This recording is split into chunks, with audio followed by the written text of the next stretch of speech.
Assalamualaikum warahmatullahi wabarakatuh. Perkenalkan, nama saya Andi Haidar AR, Stambuk 1751042, jurusan Manajemen, Konsentrasi Manajemen Pemasaran, Fakultas Ekonomi Universitas Pejuang Republik Indonesia. Kali ini saya akan mempresentasikan seminar proposal yang dimana menjadi salah satu syarat kelulusan pada mata kuliah Seminar Manajemen Pemasaran. Tak lupa pula saya ucapkan terima kasih kepada Bapak dosen pengempuh mata kuliah Seminar Manajemen Pemasaran sekaligus Dekan Fakultas Ekonomi Universitas Pejuang Republik Indonesia, Bapak Muhammad Badar, SE, MSI. Proposal ini sendiri terdiri dari bab 1, yang dimana bab 1 ini merupakan pendahuluan. Nah, bab 1 sendiri terdiri dari 3 subbab. Subbab yang pertama adalah mengenai latar belakang, yang kedua adalah rumusan masalah, dan yang ketiga adalah tujuan dan manfaat penelitian. Latar belakang. Pada latar belakang terdapat 2 hal. Yang pertama adalah mengenai pentingnya promosi. Seperti yang kita ketahui, dengan promosi, perusahaan dapat mengkomunikasikan produk kepada konsumen. Keunggulan-keunggulan dari produk dapat diketahui oleh konsumen dan dapat menarik minat konsumen untuk mencoba dan kemudian mengambil keputusan untuk membeli produk tersebut. Hal yang kedua adalah mengenai pengaruh kualitas produk.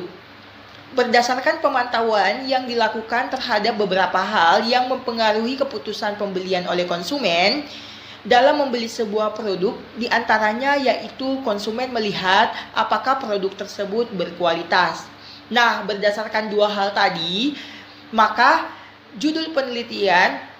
saya mengangkat judul penelitian yaitu pengaruh kualitas produk dan promosi terhadap keputusan pembelian produk Indomie di Kecamatan Manggala, Kota Makassar, Provinsi Sulawesi Selatan. Selanjutnya adalah rumusan masalah. Rumusan masalah yang pertama adalah adakah pengaruh kualitas produk terhadap keputusan pembelian produk Indomie di Kecamatan Manggala, Kota Makassar, Provinsi Sulawesi Selatan. Rumusan masalah yang kedua adalah adakah pengaruh promosi terhadap keputusan pembelian produk Indomie di Kecamatan Manggala, Kota Makassar, Provinsi Sulawesi Selatan.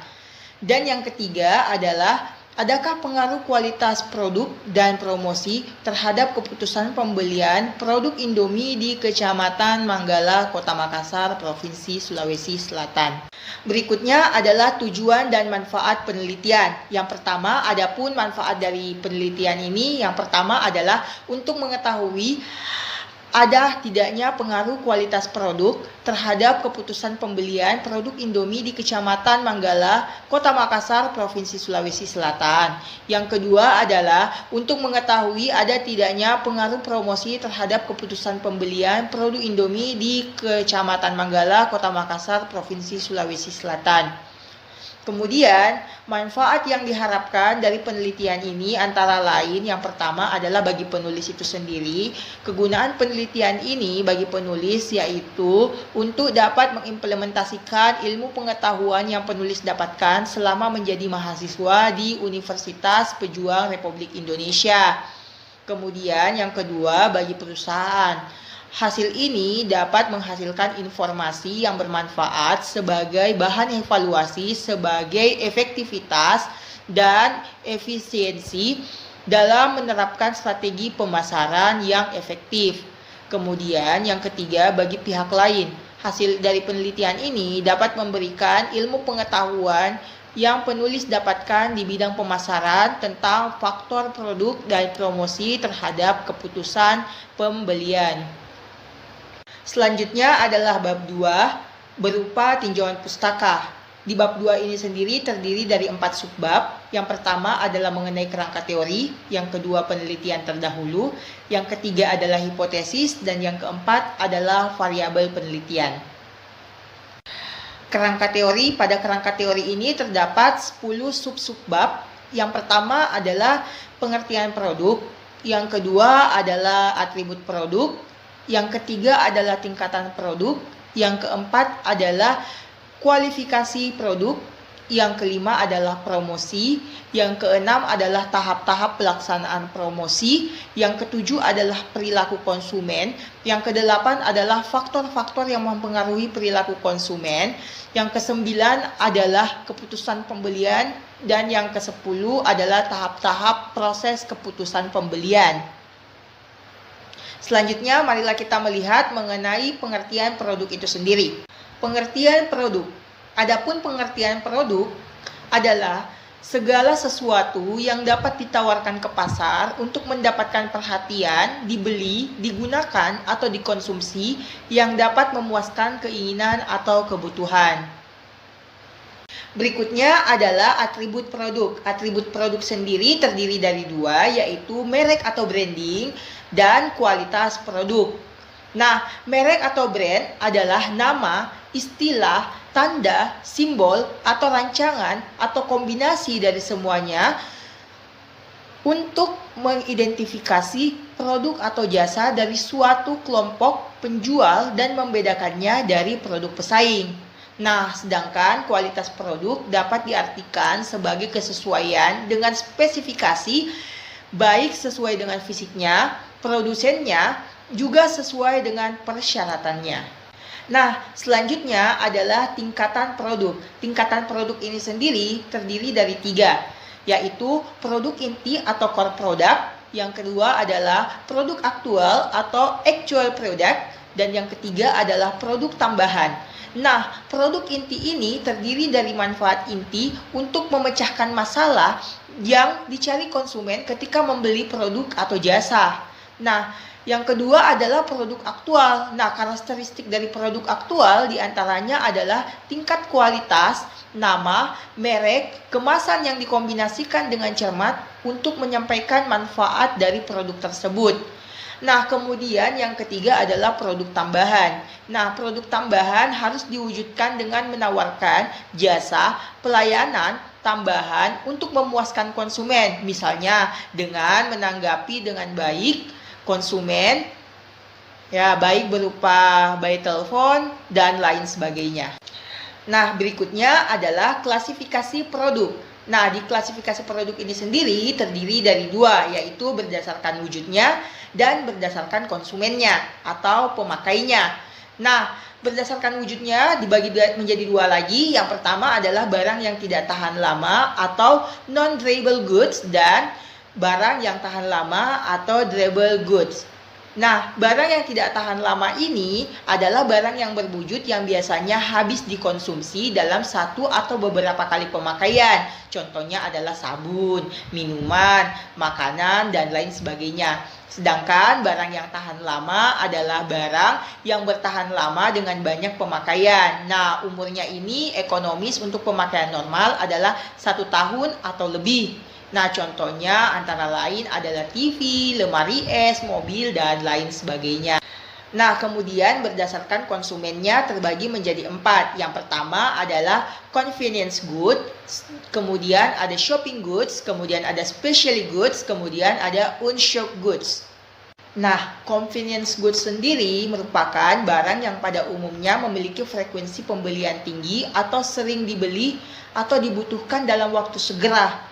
Contohnya adalah pembelian jas hujan pada musim penghujan. Selanjutnya adalah shopping goods. Ya, shopping goods ini adalah barang-barang dalam proses pemilihan dan pembeliannya dibandingkan oleh konsumen di antara berbagai alternatif yang tersedia. Kriteria perbandingan tersebut meliputi harga, kualitas, modal masing-masing barang. Contohnya seperti alat rumah tangga seperti TV, mesin cuci, dan lain sebagainya. Kemudian ada specialty goods. Nah, di mana specialty goods ini adalah barang-barang yang memiliki karakteristik identifikasi merek yang unik, di mana sekelompok konsumen bersedia melakukan usaha khusus untuk membelinya. Contohnya adalah barang-barang mewah yang jumlahnya terbatas. Kemudian yang keempat adalah unshop goods. Nah, merupakan barang-barang yang diketahui konsumen atau kalau sudah diketahui tapi pada umumnya belum terfikirkan untuk membelinya. Contohnya adalah asuransi jiwa, dan lain sebagainya. Nah, selanjutnya mengenai promosi. Nah, apa itu promosi? Nah, promosi ini adalah suatu jenis kegiatan pemasaran yang ditujukan untuk mendorong permintaan. Sedangkan pengertian lain dari promosi adalah arus informasi atau persuasi satu arah yang dibuat untuk mengarahkan seseorang atau organisasi kepada tindakan untuk menciptakan pertukaran dalam pemasaran. Nah, berikutnya adalah tahapan-tahapan promosi. Yang pertama adalah menentukan tujuan. Setelah menentukan tujuan, kemudian mengidentifikasi pasar yang dituju. Nah, setelah melakukan proses pengidentifikasian terhadap pasar yang dituju, selanjutnya adalah menyusun anggaran. Nah, setelah melakukan proses penyusunan anggaran, kemudian memilih berita. Dan setelah memilih berita, kemudian adalah menentukan promotional mix, ya. Bagaimana melakukan promosi. Nah, kemudian setelah melakukan promotional mix, kemudian adalah memilih media mixnya. Nah, setelah melakukan pemilihan media mix, selanjutnya adalah mengukur efektivitas. Dan yang terakhir kemudian adalah mengendalikan kampanye promosi. Nah, berikutnya adalah perilaku konsumen. Apa sih perilaku konsumen itu? Jadi, perilaku konsumen ini adalah tindakan yang langsung terlibat di dalam mendapatkan, mengkonsumsi, menghabiskan produk dan jasa, termasuk proses keputusan yang mendahului dan menyusuli tindakan itu. Selanjutnya adalah faktor-faktor yang mempengaruhi perilaku konsumen. Terdapat 4 faktor yang mempengaruhi perilaku konsumen. Yang pertama adalah faktor budaya, yang kedua adalah faktor sosial, yang ketiga adalah faktor pribadi, dan yang keempat adalah faktor psikologis. Nah, faktor budaya. Faktor budaya mempunyai pengaruh yang luas dan mendalam terhadap perilaku, mencakup budaya, kultur, subbudaya, dan kelas sosial. Kemudian faktor sosial. Nah, faktor sosial ini perilaku konsumen juga dipengaruhi faktor seperti kelompok, keluarga, serta peranan dan status. Kemudian faktor pribadi. Keputusan seseorang membeli jasa dipengaruhi oleh karakteristik pribadi seperti umur dan tahap siklus hidup, pekerjaan, keadaan ekonomi, dan kepribadian. Selanjutnya adalah faktor psikologis. Faktor psikologis yang mempengaruhi pemilihan pembelian yaitu motivasi, persepsi, pengetahuan, serta keyakinan dan sikap. Selanjutnya adalah keputusan pembelian. Nah, pengertian keputusan pembelian adalah tahap dalam proses pengambilan keputusan pembeli di mana konsumen benar-benar membeli. Pengambilan keputusan merupakan suatu kegiatan individu yang secara langsung terlibat dalam mendapatkan dan mempergunakan barang yang ditawarkan. Kemudian, tahap-tahap proses pembelian. Nah, tahap-tahap proses pembelian ini sendiri terdiri dari pengenalan masalah, kemudian pencarian informasi, kemudian evaluasi alternatif, kemudian selanjutnya adalah keputusan pembelian, dan yang terakhir adalah perilaku setelah melakukan pembelian. Nah, selanjutnya adalah subbab 2, di mana penelitian terdahulu. Jadi sebelum penelitian ini sudah ada penelitian terdahulu mengenai keputusan pembelian. Nah, di dalam penelitian ini dilakukan oleh Nur Aidah pada tahun 2002 dengan judul Pengaruh Harga Terhadap Keputusan Pembelian. Dengan variabel yang diteliti meliputi harga X dan keputusan pembelian atau Y, serta menggunakan metode kuantitatif. Dengan alat analisisnya menggunakan regresi linear berganda berdasarkan hasil hipotesisnya, yaitu variabel harga diskon merupakan variabel yang dominan pengaruhnya terhadap keputusan pembelian konsumen dari variabel lainnya. Subbab berikutnya adalah subbab 3, yaitu hipotesis. Nah, hipotesis ini adalah suatu jawaban yang bersifat sementara terhadap permasalahan penelitian sampai terbukti melalui data yang terkumpul. Nah, berdasarkan kerangka berpikir tersebut di atas, dapat diambil rumusan hipotesis sebagai berikut. Nah, diduga ada pengaruh kualitas produk dan promosi terhadap keputusan pembelian produk Indomie di Kecamatan Manggala, Provinsi Sulawesi Selatan. Nah, dan bab yang keempat pada bab 2 adalah variabel penelitian. Nah, variabel itu sendiri terbagi atas dua, yaitu variabel bebas dan variabel terikat. Nah, variabel bebas itu yaitu variabel yang mempengaruhi variabel lain atau yang diselidiki pengaruhnya. Sedangkan variabel terikat yaitu variabel dengan gejala atau unsur variabel yang dipengaruhi oleh variabel yang lainnya. Dan yang menjadi variabel bebas pada penelitian ini adalah yang pertama adalah produk atau X1. Kemudian yang kedua adalah promosi atau X2. Sedangkan yang menjadi variabel terikat dalam penelitian ini adalah keputusan pembelian produk Indomie di Kecamatan Manggala, Kota Makassar, Provinsi Sulawesi Selatan. Selanjutnya adalah bab 3 yang merupakan metode penelitian. Di bab 3 ini sendiri terdiri dari 4 subbab. Yang pertama adalah lokasi dan waktu penelitian. Kemudian subbab yang kedua adalah jenis dan sumber data. Kemudian subbab yang ketiga adalah populasi dan sampel penelitian. Dan subbab yang keempat adalah anggaran penelitian. Nah, mengenai lokasi dan waktu penelitian ini dilakukan di PT Indofood Sukses Makmur Tbk, Jalan Kima 10 dan di Kecamatan Manggala, Kota Makassar, Provinsi Sulawesi Selatan. Penelitian ini dimulai Agustus 2021 hingga bulan November 2021. Kemudian, jenis dan sumber data. Jenis data sendiri terdiri dari dua, yaitu data primer dan data sekunder. Sedangkan metode pengumpulan data itu terdiri atas 3. Yang pertama adalah interview, yang kedua observasi, dan yang ketiga adalah kuesioner. Nah, data primer sendiri adalah data yang diperoleh langsung dari jawaban responden terhadap kuesioner yang dibagikan kepada para konsumen tentang keadaan penjualan, promosi yang dilakukan, harga yang ditetapkan, dan pelayanan yang diberikan. Sedangkan data sekunder yaitu data atau informasi yang diolah dan disiapkan dari bahan-bahan laporan. Jadi, yang penulis peroleh dari PT Indofood Sukses Makmur Tbk, Makassar. Nah, sedangkan dalam pengumpulan data ini, penulis melakukan pengumpulan data dengan cara sebagai berikut. Yang pertama adalah melakukan interview. Nah, interview ini merupakan mengadakan wawancara langsung tentang variabel-variabel yang dibahas dalam penelitian dengan pemimpin perusahaan maupun dengan karyawan perusahaan. Yang kedua adalah observasi. Nah, observasi ini adalah dengan mengadakan suatu pengamatan atau peninjauan langsung mengenai operasional perusahaan untuk memperoleh gambaran yang sebenarnya. Kemudian yang ketiga adalah kuesioner.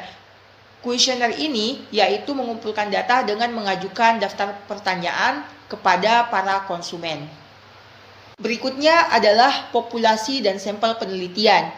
Nah, populasi yang digunakan sebagai penelitian adalah konsumen di Indomie di Kecamatan Manggala, Kota Makassar, Provinsi Sulawesi Selatan. Nah, sedangkan sampelnya ini adalah jumlah sampel penelitian ini dapat diambil dari jumlah maksimal 500 orang dari keseluruhan jumlah populasi yang ada.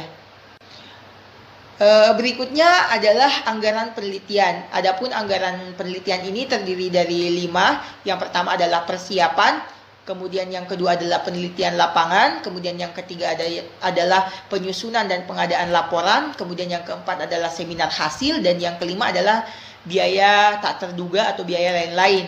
Nah, untuk biaya persiapan sendiri itu terdiri dari 2, yaitu biaya administrasi sebesar 300.000, kemudian biaya pengadaan alat dan bahan sebesar 300.000.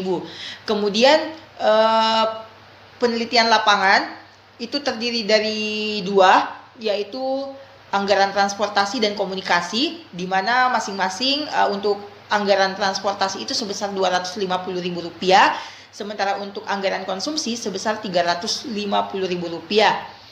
Nah, kemudian berikutnya adalah dalam menyusun dan mengadakan laporan itu sebesar Rp250.000.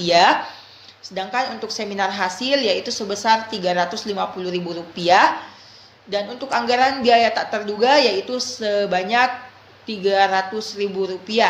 Nah, jadi total biayanya adalah sebanyak Rp2.150.000.